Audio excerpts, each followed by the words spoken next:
যারা বলছে হিংসা হচ্ছে তারা কিন্তু হিংসা থামাচ্ছে না। আমি কালকে বলেছি যদি এগুলো না থামে তাহলে তার প্রতিরোধ প্রতিকার হবে। সেরকম পরিস্থিতি না হোক।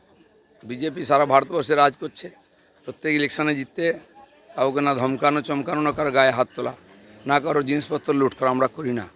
15 বছর মানুষকে যারা অত্যাচার করেছে, আমাদের উপরে যে অত্যাচার খুন খারাপি করেছে, সেই মানুষের মধ্যে কিছু ক্ষোভ আছে, এটা বেরিয়ে গেছে।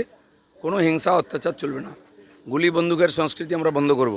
আমার মনে হয় এটা নির্বাচন কমিশন এবং পুলিশের দেখার দায়িত্ব, আইন শৃঙ্খলা যেন ঠিক থাকে।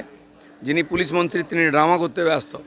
তিনি জীবনে কোনোদিন সফলভাবে কিছু করেননি। গত ইলেকশনে বলেছিলেন 3 দিন আমি ছিলাম না। এবারে কি বলবেন? এখন তো চিরদিনের জন্য চলে যাবেন আপনি, কিন্তু মানুষের জীবনের সুরক্ষা কে দেবে? এই যে গুন্ডাদের নিয়ে এসছেন রাজনীতিতে মমতা ব্যানার্জি, তার ফল সবাইকে ভুগতে হচ্ছে। যত গুন্ডা বদমাস অ্যান্টি সোশ্যাল সব টিএমসির মধ্যে আছে। একটা গ্রুপ খাচ্ছিল, একটাকে দিচ্ছিল না, তারা এখন প্রতিশোধ নিচ্ছে। অফিস ভাঙা থেকে আরম্ভ করে টাকা পয়সা লুট করা, দোকান লুট করা, নিজেদের মধ্যে মারামারি করা, এটা টিএমসির ভিতরের ব্যাপার, সেটা বাইরে আসছে। বিজেপির কোনো যোগাযোগ নেই, সেজন্য পুলিশকে কড়াভাবে এর আর প্রতিকার করা উচিত। এই সব বন্ধ করতে হবে। আর যতক্ষণ না আমাদের সরকার শপথ নিচ্ছে, আমাদের কিছু করার নেই।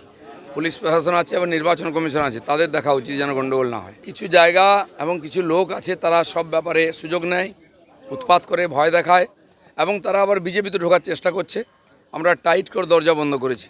আর আমি বলে দিচ্ছি আমাদের কর্মীদের, এইসব লোকের সঙ্গে সম্পর্ক রাখবেন না। কোনো নেতা যেন এই অ্যান্টি সোশ্যালদের পার্টিতে এন্ট্রি না দেয়, তাহলে তার উপরেই হিসাব হবে। গতবারে অনেক ঢুকেছিল, এবারে যেন না ঢোকানোর চেষ্টা করেন কেউ। আমরা কিন্তু কড়া নজর রেখেছি। প্রশাসন তো প্রশাসন আছে, প্রশাসন বলে কিছু ছিল। পুলিশের বন্ধুরা খোলা হাত পেয়েছেন, আপনাদের হাত কেউ বেঁধে রাখেনি। আপনারা কিন্তু এদের হাত আটকান, নাহলে কিন্তু ঘটনা উল্টো দিকে চলে যাবে।